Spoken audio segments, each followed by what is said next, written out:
Pemirsa Krama Bali kap tiang sida nincapang rasa waspadai pun.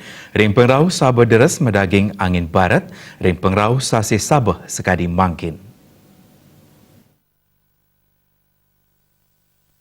Manut Kepala Pelaksana Kalaksa Badan Penanggulangan Bencana BPBD Bali Imaderentin, manutin BMKG wilayah 3 Denpasar sasi Sabah sampun kekawitin ring tengahing bulan Desember, nyantos Januari, saha puncaknya ring bulan Februari, warsa kali tali-kali dase. Sangkaning pengerauh cuaca ekstrim, sekadi Sabah deres medaging angin barat rauh mangkin pai ketan ipun, mepengapti majang krama mangda nicapang rasa tangar ipun, ritat kala magenah ring jero suang-suang utawi ring margi. Kami mengimbau kepada masyarakat yang beraktivitas di luar rumah ketika di dalam perjalanan ada angin kencang yang berpotensi terjadi pohon tumbang, untuk sementara berhenti, menepi, mencari tempat yang aman, hindari berteduh ketika hujan lebat di bawah pohon besar karena akan dimungkinkan tidak hanya pohon tumbang tetapi sangat dimungkinkan secara teori sambaran petir.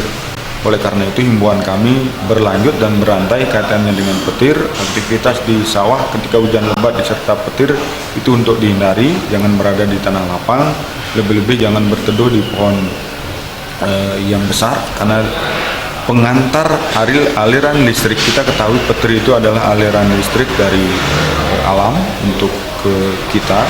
Banyak terjadi korban jiwa kena samaran petir karena pertama beraktivitas di sawah, tanah lapang, kemudian berteduh di pepohonan.